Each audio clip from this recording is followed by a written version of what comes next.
வணக்கம்.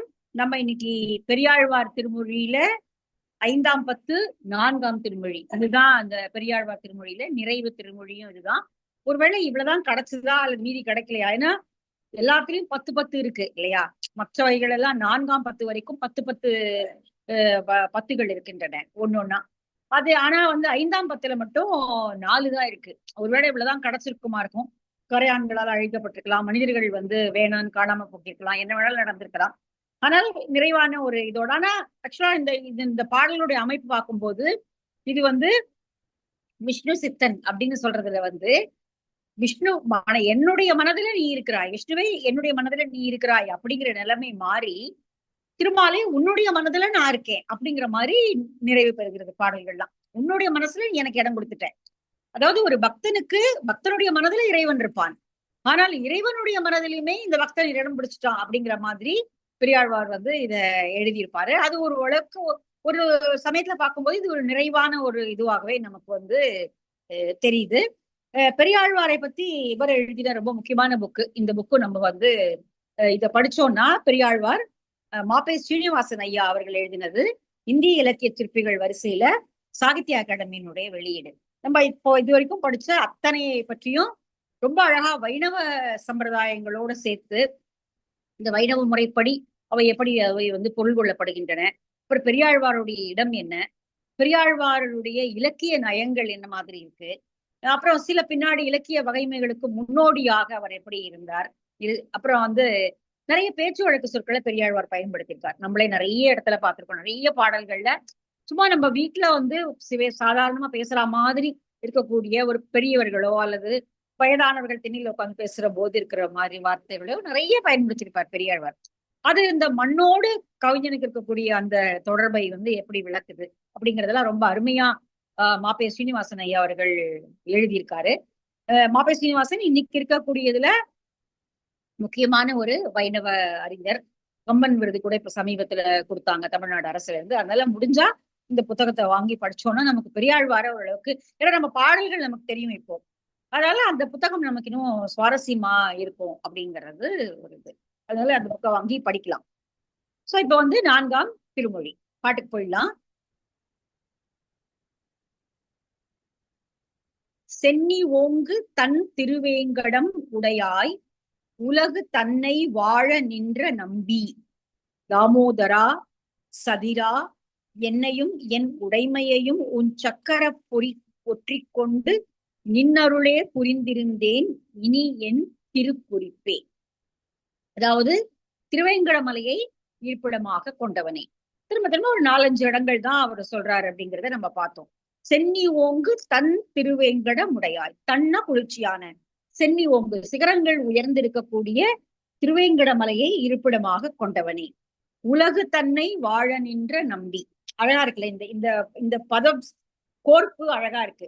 உலகத்தை வாழ வைக்க வந்தவனே, வாழ்விக்க வந்த காந்தி, வாழ்விக்க வந்த அப்படிங்கிற அப்படி மாதிரி சொல்லுவாங்க.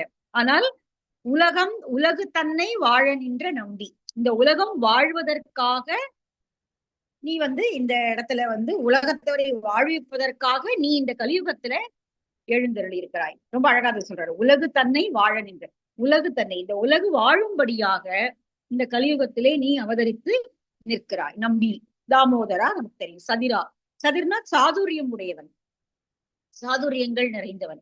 இது கண்ணன் அவதாரத்தை மனசுல வச்சுக்கிட்டு சொன்ன ஒரு வார்த்தையா இருக்கலாம். ஏன்னா பெரும்பாலும் நிறைய அவதாரங்களை சொன்னாலும் கூட பெரியாழ்வார் கிருஷ்ணாவதாரத்துலதான் அதிகம் ஈடுபாடு காட்டியிருக்கிறார் இல்லையா? ராமாவதாரம் அங்கங்க வருது, நரசிம்ம அவதாரத்தையும் அங்கங்க குறிப்பிடுகிறார், கேழலாக வந்த அவதாரத்தை வராக அவதாரத்தையும் சொல்றார். மற்ற அவதாரங்கள் அதிகமா பேசப்படல. பரசுராமரை சொல்லியிருக்கார், பலராமனை அங்கங்க 1-2 இடத்துல தொட்டு காட்டியிருக்கிறார். அப்போ இது இதுல அவர் அதிகமாக பேசுவது கிருஷ்ணானுபவத்துலதான் அவர் அதிகமா ஈடுபட்டு இருக்கிறார். நிறைய பாடல்கள்ல அவர் கிருஷ்ணா பல நேரங்கள்ல அவர் யசோதையாகவே இருக்கிறதையும் நம்ம பார்த்தோம் இல்லையா? அதனால தாமோதரா, சதிரா அப்படின்னா சாதுரியம் உடையவனே, சாதுரியம் உடையவனாக இருப்பவனே, என்னையும் என் உடைமையையும் உன் சக்கர பொறி ஒற்றிக்கொண்டு. நம்ம இது ஏற்கனவே பார்த்திருக்கிறோம். அதாவது சமாஷ்டிரம் படிக்கிறது அப்படின்னு சொல்லுவாங்க. அதாவது அந்த விஷ்ணுவனுடைய லட்சணைகளை நெருப்பு பொறி கொண்டு ஒற்றி நெருப்புல காட்டி அதை பொறியாக்கி, இப்ப எப்படி டாட்டு போட்டுக்கிறாங்க இல்லையா பிள்ளைங்க, அது மாதிரி இந்த பொறியை வந்து தங்களுடைய தோள்கள்ல சங்கு சக்கரத்தை தங்களுடைய தோள்களிலே ஒற்றிக்கொள்வது, ஒற்றிக்கொண்டு அதை வந்து ஒரு அடையாளமாக, இப்ப ஒரு முத்திரகுத்திரா மாதிரி, இப்ப நான் வந்து விஷ்ணுவனுடைய தாசன் நான் அப்படின்னு முத்திரகுத்திரா மாதிரியான ஒரு பழக்கம். அது தீவிரமான வைணவ நம்பிக்கை உடையவர்கள் அதை வந்து செஞ்சுக்கிறாங்க. அப்படி செஞ்சுக்கிறவங்களுக்கு சில அனுஷ்டானங்கள் உண்டு. அதை செய்து கொண்டீர்கள் என்றால், நீங்கள் அப்படி ஒரு தாசனாக உங்களை அறிவித்துக் கொண்டீர்கள் என்றால், நீங்கள் வாழ்நாள் முழுக்க கடைபிடிக்க வேண்டிய சில முக்கியமான அம்சங்கள்லாம் உண்டு. அது உணவு சார்ந்து, அதுக்கப்புறம் இருப்பிடம் சார்ந்து, உங்களுடைய பழக்க வழக்கம் சார்ந்து எல்லாமே நிறைய இருக்கு. அந்த இறைவனை வழிபடுகிற முறையிலிருந்து எல்லாமே, அது எல்லா சமயத்திலையும் ஒரு ஒரு இடத்துல இருக்கிறது தான். ஆனால் இங்க வந்து நானும் என்னுடைய உடைமைகளும், என்னுடைய எந்த பொருளை பார்த்தாலும் அது நீ தெரியும், என்னோட உடம்புல மட்டும் இல்ல, என்னுடைய உடைமைகள் சார்ந்து நான் வாழற விதமே, நான் பயன்படுத்துகிற பொருள்களே உன்னுடைய பொறி ஒற்றியவை போலதான் காணப்படும். அந்த அடையாளங்கள், உன்னுடைய தாசன் நான் அப்படிங்கிற அந்த அடையாளத்தோட தான் நான் இருக்கேன். என்னையும் என் உடைமையையும் உன் சக்கர பொறி ஒற்றி கொண்டு நின்னருளே புரிந்திருந்தேன், இனி என் திருக்குறிப்பு. உன்னுடைய உன்னுடைய அணிந்து கொண்டு உன்னுடைய கருணையைத்தான் நான் விரும்பி பார்த்து கொண்டிருந்தேன். நின் அருளே புரிந்திருந்தேன். உன்னுடைய கருணையை மட்டுமே எதிர்பார்த்து நான் வாழ்ந்து கொண்டிருக்கிறேன். இனி என் திருக்குறிப்பே, இனி உனக்கு வேற என்ன, இன்னும் என் மேல என்ன மாதிரியான எண்ணம் இருக்கு அப்படிங்கிறத சொல்லு.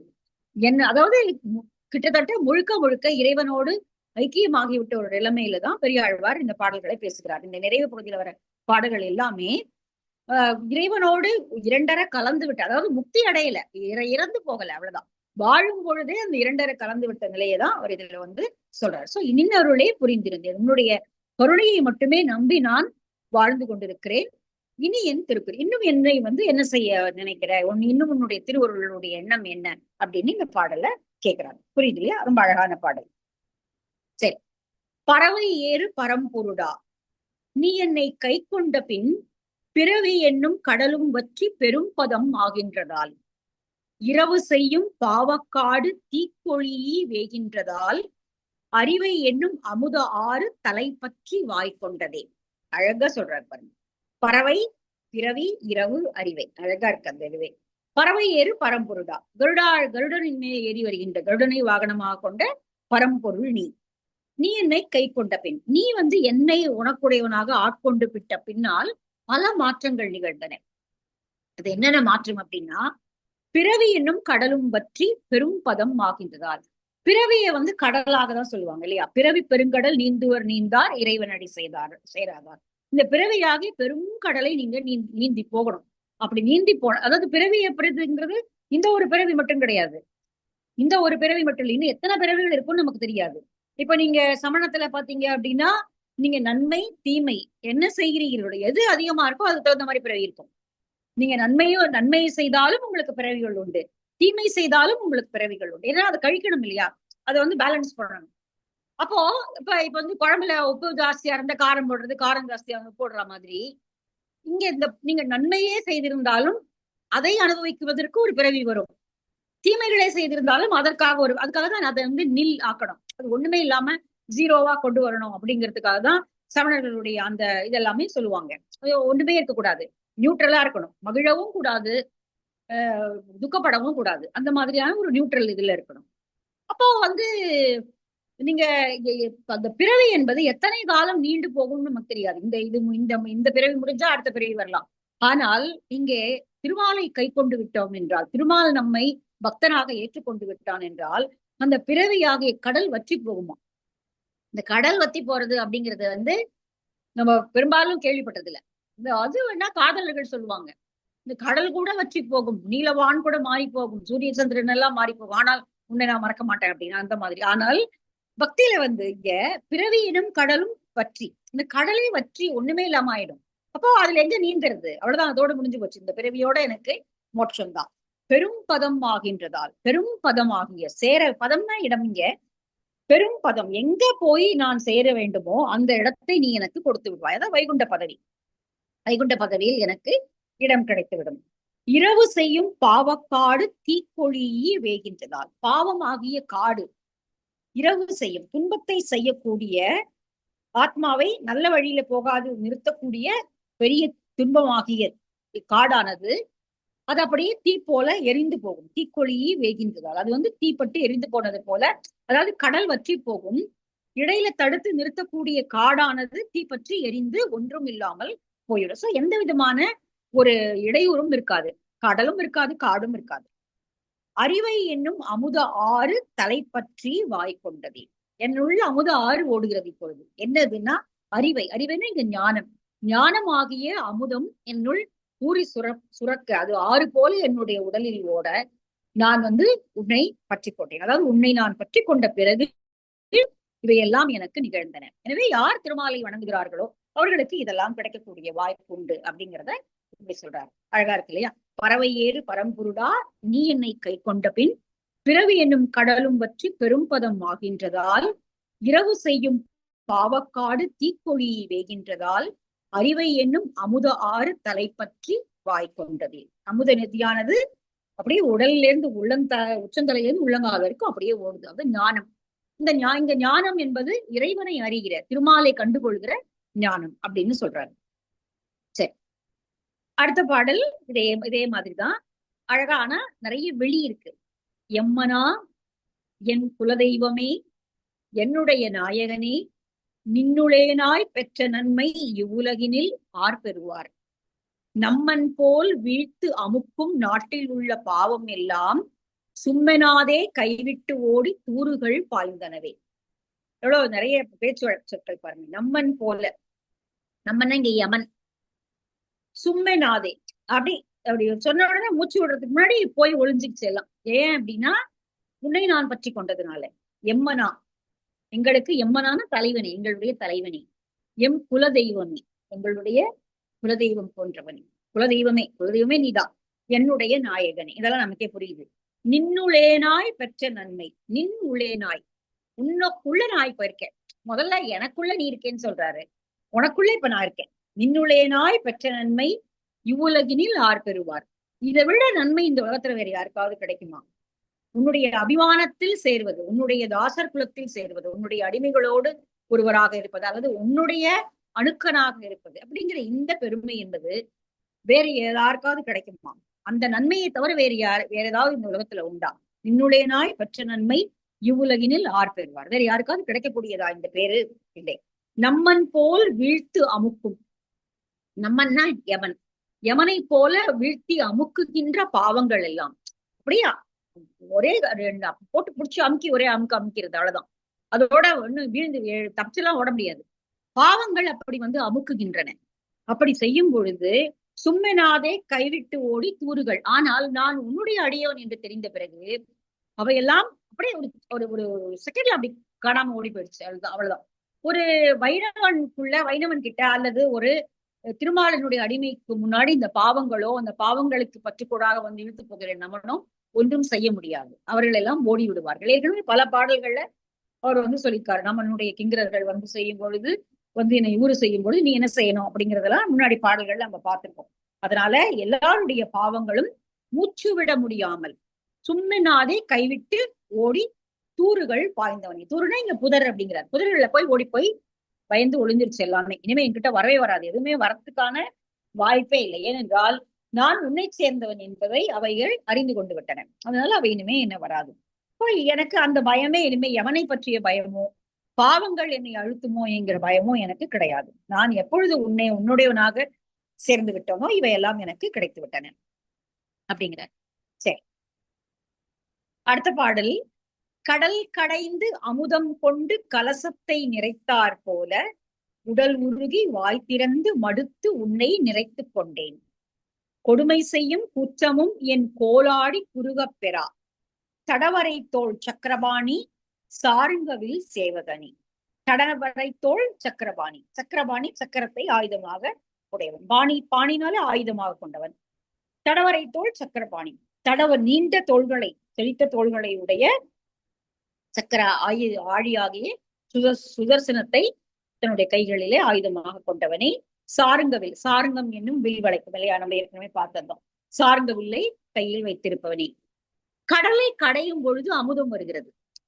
அந்த அமுதத்தை எடுத்து ஒரு கலசத்துக்குள்ள போட்டு, அமுதம்னா அப்படி மோர் கடையும் போது தயிர் வெண்ணெய் வர மாதிரி வரும் அப்படின்னு நம்ம கற்பனை பண்ணிருப்போம் இல்லையா? எல்லாருடைய கற்பனையிலும் அமுதம் அப்படிதான் இருக்கும். ஏன்னா கடலை கடைந்து அப்படின்னு சொல்றதுனால தயிர் கடையிறதுதான் உடனே நம்மளுடைய மைண்ட்ல வரக்கூடிய ஒரு பாவனை. அப்ப தயிர் கடையிற மாதிரி கடலை கடைஞ்சா எப்படி அமுதம் வெண்ணெய் திரண்டு மேல வருமோ அது போல அமுதம் மேல வரும், அதுவும் வெள்ளையா இருக்கும். அப்படிங்கறதுதான் அமுதம் எப்படி இருக்கும், என்ன கலர்ல இருக்கும், இதெல்லாம் யாரும் சொல்றது இல்லை. ஆனால் நமக்குள்ள இருக்கக்கூடிய கடைந்து அப்படின்னு சொன்ன உடனே நம்மளுடைய பாவனைகள் இதெல்லாம் தான் வருது, இந்த கற்பனை தான் வருது. இப்போ எப்படி வெண்ணெய் திரண்டு வருமோ அது போல அமுதம் திரண்டு வந்திருக்கு. அப்ப அதை எடுத்து எங்கேயாவது வைக்கணும் இல்லையா, அது ஒரு கலசத்துக்குள்ள போடுறாங்க. அந்த கலசத்துக்கு தான் சண்டை வருது அசுரர்களுக்கும் தேவர்களுக்கும். அந்த கலசத்துக்குள்ள போடுறாங்க. அப்போ அந்த கலசம் முழுக்க அமுதம் இருக்கிறது. இப்ப இங்க பெரியாழ்வார் என்ன சொல்றார், என்னுடைய உடல் என்பது அந்த கலசம், அதில் நிறைந்திருக்கிற அமுது நீ, அந்த அமுதம் நீ. அதுதான் இங்க சொல்றாரு. கடல் கடைந்து அமுதம் கொண்டு கலசத்தை நிறைத்தார் போல் உடல் உருகி வாய் திறந்து மடுத்து உன்னை நிறைத்துக் கொண்டேன். இப்ப என்னுடைய உடல் ஒரு கலசம் போல இருக்கிறது, அதுல நிறைந்திருக்கக்கூடிய அமுதமாக இருப்பவன் நீ. என்னுடைய வாய் மடுத்து நான் உன்னை திறந்து மடுத்து உன்னை என்னுடைய வாயினால அப்படியே உள்ள நிறைச்சிட்டேன், அமுதம் போல உன்னை நினைத்துக் கொண்டேன். ஏற்கனவே முன்னாடி பல பாடல்கள்ல அவர் சொல்லியிருக்காரு, இந்த உடல் என்பது அவன் குடிக்கொண்டிருக்கிற கோயில். இதுக்கு முன்னாடி பார்த்த 4:3 நம்ம பார்த்தோம். நோய்களே என்னை விட்டு போய்விடுங்கள், நோய்களே என்கிட்ட நீங்க இனிமே வர முடியாது, ஏனென்றால் இது அவன் குடிக்கொண்டிருக்கக்கூடிய இடம். இந்த உடல் என்பது அவன் குடிக்கொண்டிருக்கக்கூடிய இடம். அதனால அவன் உரைகின்ற இந்த கோவிலுக்கு நீங்கள் தீங்கு செய்யக்கூடாது அப்படின்னு முன்னாடி பாடல்களை சொல்லியிருந்தார். அதே போல இங்கே என்னுடைய உடல் ஆகிய கலசத்தில் அமுதமாகிய உன்னை நான் நிறைத்துக் கொண்டேன். கொடுமை செய்யும் கூற்றமும் என் கோலாடி குறுகப் பெறா. என் கையில் இருக்கக்கூடிய சிறு கோலை பார்த்தே பயந்து ஓடிவிடும். கொடுமை செய்வதற்காக வரக்கூடிய கூற்றுவன் யமன். இந்த சாவு கூற்றம்னா இங்க சாவு, இல்லைன்னா கூற்றுவன்னா யமன் அல்லது சாவை தரக்கூடிய யமன் இனிமேல் என் பக்கத்துல வரவே பயப்படுவான். என் கையில் இருக்கக்கூடிய சிறிய கோல் போதும் அவனை விரட்டி அடிப்பதற்கு. ஏனென்றால் அந்த யாரும் ஊறு செய்ய முடியாத அளவிற்கான அமுதமாக நான் உன்னை என்னுள் நிறைத்துக் கொண்டிருக்கிறேன். அதனால என்னுள்ளே நீ அமுதம் போல் நிறைந்து விட்டா எனக்கு இனிமே எந்த பயமுமே இல்லை. பெரும்பாலும் பாத்தீங்கன்னா 2 பயம்தான் அதிகமா. ஒண்ணு, நோய் இந்த உடலை வருத்துமோ அப்படிங்கிறது ஒண்ணு, அது ஒரு இழிவான ஒரு இறுதி நேர்ந்து விடுமோ அப்படிங்கிற அந்த பயம். 2வது இறப்புங்கிற பயம். இந்த 2 பயம் தான் அதிகமா பயம்ங்கிற இதுல பேசப்படுவது அதுதான். அதனால அந்த யமனையே அடிச்சிட்டோம், யமனே வந்தா பயப்படுவோம் அப்படிங்கிறது அதுதான் ஹையஸ்ட் ஃபியர்லெஸ் மொமெண்ட். அச்சமின்மை அப்படிங்கிறதுக்கு அதுதான். எல்லா இடத்துலயுமே அச்சமின்மை அப்படிங்கிறது துன்பங்களை எதிர்கொள்வதில்லை, சாவை எதிர்கொள்வதுதான். நீங்க பாரதியார் பாடல் கூட பார்க்கலாம். காலா என் அருகே வாடா உனக்கு ஒரு சிறு புல்லென மிதிக்கிறேன் அப்படின்னு ஒரு பாட்டு வரும். அப்போ அந்த பயம் தான் எப்பவுமே இருக்கிறது. ஃபியர்லெஸ்னஸ் அப்படிங்கிறது தான். ஃபியர்லெஸ்னஸ் அப்படின்னாலே அது சாவை கண்டு பயப்படாம இருக்கிறது தான். அதுதான் பக்தியும் சொல்லுது, விடுதலை போராட்டமும் சொல்லுது, எல்லாமே கவிஞர்களும் அதுதான் சொல்றாங்க. சோ இங்க கூற்றுவனை பார்த்து இனிமே எனக்கு பயம் இல்லை. காரணம், அமுதமாக நீ அமுதம் சாப்பிட்டவங்களுக்கு இறப்பு இல்லை இல்லையா. ஏன் அமுதத்துக்காக சண்டை போட்டுக்கிறாங்க தேவர்களும் இல்லைன்னா, அது மரணம் இல்லா பெருவாழ்வை தரக்கூடியது, இறப்பே கிடையாது, எப்பவுமே இளமையாக வைக்கக்கூடியது, இறப்பே கிடையாது. அதனால இனிமேல் எனக்கு இறப்பு என்பது இல்லை, எனக்கு அமர வாழ்வுதான் அப்படிங்கிறத பெரியாழ்வார் இந்த பாட்டுல அப்படி சொல்றாரு. சரி, அடுத்த பாடல். பொன்னை கண்டு உரைக்கல் மீதே நிறம் எழ உரைத்தார் போல் உன்னை கொண்டு என் ஞாபகம்பால் மாற்றின்றி உரைத்துக் கொண்டேன். உன்னை கொண்டு என்னுள் வைத்தேன், என்னையும் உன்னில் இட்டேன், என்னப்பா என் இருடி கேசா என்னுயிர் காவலனே. எப்படி உருகி பாடுறாரு.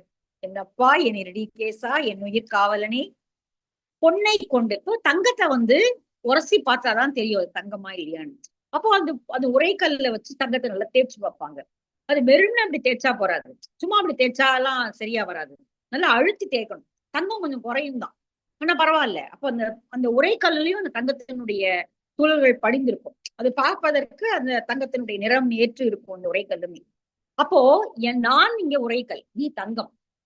உன்னை அப்படியே தடவி தேய்ச்சி பார்த்து எனக்குள்ள நான் சேர்த்துக்கிட்டேன். அப்படியே பொன்னை கொண்டு உரைக்கல் மீதே நிறம் எழ உரைத்தார்கள். நிறம் எழனா அந்த தங்கத்தினுடைய நிறம் அந்த உரைக்கல்லையும் படியும், ஏன்னா அழுத்தி தேய்க்கணும் இல்லையா. உன்னை கொண்டு என் ஞாபகம், இப்ப என்னுடைய நாக்கு தான் உரைக்கல்.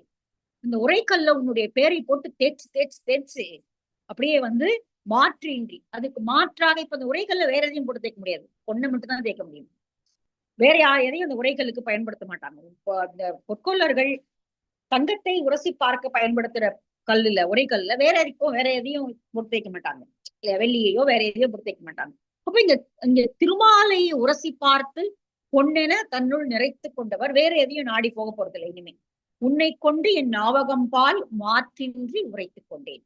நான் வந்து உன்னுடைய பெயரை, இப்ப உன் பெயர் தங்கம், என்னுடைய நாக்கு வந்து உரைக்கல், இந்த உரைக்கல்ல போட்டு அழுத்தி தேய்ச்சு தேய்ச்சு எனக்குள்ள நான் உன்னை நிறைத்துக் கொண்டேன். உன்னை கொண்டு என்னுள் வைத்தேன், அதான் ரொம்ப அழகான வரி. உன்னை கொண்டு என்னுள் வைத்தேன், உன்னை எடுத்துட்டு வந்து எனக்குள்ள நான் வச்சுக்கிட்டேன், என்னையும் உன்னில் இட்டேன். இப்போ உன்னுடைய அம்சம் எனக்குள்ள இருக்கா மாதிரி என்னுடைய அம்சமும் உனக்குள்ள இருக்கணும்ல. அதுதானே பக்தர்களுக்கும் இறைவனுக்கும் இடையே இருக்கக்கூடிய இடையறாத ஒரு இது இல்லையா. அதனால உன்னை கொண்டு என்னுள் வைத்தேன், உன்னை எடுத்துக்கொண்டு வந்து நான் எனக்குள்ள வச்சுட்டேன், என்னையும் உன்னில் வைத்தேன், என்னையும் உன்னுடைய இதுல நான் வச்சுட்டேன். இது எப்படி கண்டுபிடிச்சாரு அவருன்னு தெரியல. எப்படி தெரியும் இப்ப எனக்குள்ள இறைவன் இருக்கிறான் அப்படின்றத ஒரு பக்தனாக சொல்ல முடியும். நான் உனக்குள்ள நான் வந்து இருக்கேன் அப்படிங்கிறது எப்படி, என்னையும் உன்னில் விட்டேன், நான் வந்து என்ன உனக்குள்ள வச்சிருக்கேன். அதாவது ஒருவர் இருவர் மாறி புக்கு இதயம் புக்கு அப்படின்னு சொல்ற மாதிரி உனக்குள்ள நானும் எனக்குள்ள நீயுமாக இப்பொழுது நிலைமை அப்படி ஆயிடுச்சு. அதனால என்னப்பா என் இரடி கேசா என் உயிர் காவலனே, என்னை நீ காப்பாயாக அப்படின்னு சொல்றாரு. சரி, உன்னுடைய விக்கிரமம் ஒன்றும் ஒழியாமல் எல்லாம் என்னுடைய நெஞ்சகம் பால் சுவர் வழி எழுதி கொண்டேன். மண்ணடங்க மழு வலங்கை கொண்ட ராம நம்பி என்னிடை வந்து எம்பெருமான் இனி எங்கு போகின்றதே. என்னிடம் வந்து நீ சேர்ந்துட்ட, இனிமே நீ எங்கேயாவது போக முடியுமா? எங்கேயும் நீ போக முடியாது. உன்னுடைய விக்கிரமம் ஒன்றும் ஒழியாமல், உன்னுடைய விக்கிரமம்னா உன்னுடைய செயல்பாடுகள், உன்னுடைய புகழுரைகள், உன்னை பற்றிய போற்றுகின்ற புகழுரைகள் எல்லாவற்றையும் நான் என்னுடைய மனதில் ஒன்று ஒழியாமல், எது ஒன்ன கூட விட்டுல, நான் உன்னை பற்றிய பெருமைகள் எல்லாவற்றையும் என்னுடைய நெஞ்சகம் பால் என்னுடைய மனமாகிய அந்த சுவற்றில் ஒன்று விடாமல் எழுதி வைத்துக் கொண்டேன்.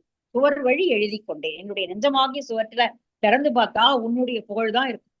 என்னுடைய நெஞ்சம் ஒரு சுவர், அந்த சுவற்றில எழுதப்பட்ட அத்தனை வாசகங்களும் உன்னுடைய பெருமைகளைத்தான் பேசும். உன்னுடைய விக்கிரமம் ஒன்றும் ஒழியாமல் என்னுடைய நெஞ்சகம் பால் சுவர் வழி எழுதி கொண்டேன். மண் அடங்க மழு வலங்கை கொண்ட ராம நம்பி. மழு அப்படிங்கிறது வந்து ஒரு ஆயுதம், நம்ம சிவனுடைய கையில பார்க்கலாம். இன்னொன்னு வந்து திருமாலில பரசுராமர் அவதாரத்துல அவருடைய கையில வந்து மழு இருக்கும். மழு என்கிற ஆயுதத்தாலதான் அவர் வந்து எல்லா சத்திரியர்களையும் அழிக்கிறார் பரசுராமர் இல்லையா. அப்ப மண் அடங்க, இங்கே வந்து இந்த தீய அரசர்கள் அழியும்படியாக மழு வலங்கை கொண்ட ராமநம்பி. இந்த ராமநம்பி அப்படிங்கிறது வந்து ராமனை இல்ல, தசரத ராமனை குறிக்கல, இது வந்து பரசுராமனை குறிப்பது. எப்பயாவது ஒன்று ரெண்டு இடத்துல பரசுராமரையும் அவர் சொல்றாரு இல்லையா.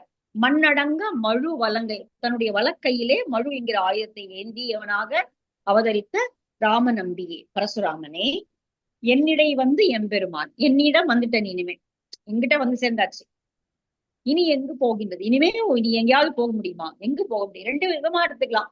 இனி எங்கு போகின்றது, நீ என்னை விட்டு எங்கேயாவது போக முடியுமா, இனிமேன்னு எடுத்துக்கலாம். நான் இனிமே எங்க போக முடியும் உன்னை விட்டுட்டு, என்னுடைய மனசுக்குள்ள நான் உன் பேர் தான் எழுதி வச்சிருக்கேன், உன்னுடைய செயல்களையும் புகழையும் தான் எழுதி வச்சிருக்கேன். இனிமே எனக்கு போக்கிடம் எதுவும் இல்லை, எனக்கு இதுவே போதும், நான் எங்கு வந்து அடைய வேண்டுமோ அங்கு அடைந்து விட்டேன். அதனால இன்னைக்கு வேற எதுவும் எனக்கு தேவையில்லை அப்படிங்கிற மாதிரி சொல்றாரு. புரியுது இல்லையா, அழகான பாடல். நான் முதல்ல விக்கிரகம்னு படிச்சேன், அப்புறம் தான் அது இன்னும் உன்னிப்பா பார்த்தா அது விக்ரமம். விக்ரம்ங்கிறது புது வார்த்தை, நம்ம அதிகமா நம்ம பயன்பாட்டுல தெரியாத வார்த்தை. விக்ரமம் வீரச் செயல்களில், விக்ரமம் அப்படின்னா வீரச் செயல்கள், புகழ் வீரச் செயல்கள். சரி, அடுத்தது இதே மாதிரி பாராட்டுற பாடல் தான். பருப்பதத்து கயல் பொறித்த பாண்டியர் குலபதி போல் திருப்பொலிந்த சேவடி என் சென்னியின் மேல் பொறித்தாய், மறுப்பொசித்தாய் மல்ல அடர்த்தாய் என்று என்று உன் வாசகமே உருப்பொலிந்த நாவினேனை உனக்கு உரித்து ஆக்கினையே. உன்னுடைய நாமங்களை சொல்லி சொல்லி என்னுடைய நாவு தழும்பேறியதாக ஆகிவிட்டது. பெரும்பாலும் நாக்குல தழும்பு ஏறாது, ஏன்னா எவ்வளவு பேசினாலும் அது அப்படியேதான் இருக்க போது. ஆனால் உன்னுடைய நாமத்தை சொல்லி சொல்லி சொல்லி அந்த நாக்கே அப்படி தழும்பேறினதாக ஆகிவிட்டது. பெரும்பாலும் நடந்து போனா அந்த கல்லுல தழும்பேறும், பாதையில தழும்பேறும், அல்லது கைகள்ல வந்து காய்ப்பு வரும், கால்கள் அப்படி வரும், அந்த மாதிரி எல்லாம் வரும். உடல்ல வேறு சில உறுப்புகள்ல அப்படி வரலாம், ஆனால் பெரும்பாலும் நாக்குல அப்படி வராது. ஆனால் இங்க வந்து அவ்வளவு தடவை சொல்லி சொல்லி சொல்லி அப்படி தழும்பேறி போச்சான் அவருடைய நாக்கே. இங்க முதல்ல வரக்கூடிய 2 வரி வந்து இமயமலையின் மேல் தன்னுடைய மீன் கொடியை பொறித்தவனாகிய பாண்டிய மன்னன் அப்படின்னும் போது இங்க வந்து பாண்டிய மன்னனுடைய இதுனா அந்த மலையத்துவசன் அப்படிங்கிற பாண்டிய மன்னனை பற்றி சொல்றாங்க. ஆனா இது வந்து வரலாற்று ரீதியான பாண்டிய மன்னன் யாரை குறிக்குது அப்படிங்கிறது தெரியல. இமயமலையினுடைய உச்சியில் தன்னுடைய மீன் கொடியை பொறித்தவனாக மீன் கொடியாகிய பொறியை பொறித்தவனாகிய மலையத்துவசன் என்ற பாண்டிய மன்னன் அப்படின்னு உரைகள்ல சொல்றாங்க. சரி, அது வந்து ஒரு உதாரணமா சொல்றாரு பெரியாழ்வார். பருப்பதத்து கயல் பொறித்த பருப்பதத்து உயர்ந்த சிகரங்களை உடைய அந்த மேருமலையினுடைய உச்சியில தன்னுடைய மீன் கொடியை பொறித்தவனாகிய பாண்டியர் குலபதி போல, பாண்டியர்களுடைய அரசனை போல திருப்பொலிந்த சேவடி என் சென்னியின் மேல் பொறித்தார். ஏற்கனவே ஒரு பாட்டில் நாம் பார்த்தோம், உன்னுடைய திருவடிகளை என்னுடைய சென்னியில் நீ ஒற்றினாய் அப்படின்னு. திருப்பொலிந்த, அதாவது இங்க வந்து பிராட்டி திருப்பொலிந்த, அப்ப வந்து திருமகளால் அழகு பெற்ற, திருமகளால் பொலிந்திருக்கக்கூடிய, அதாவது வைணவத்துல வந்து எம்பெருமான் பிராட்டி 2 பேரையும் ஒன்றாக பார்ப்பது அப்படிங்கிறது ஒரு வகை. இவன் இல்லாம சக்தி இவனில் வேற யாரும் பேச்சு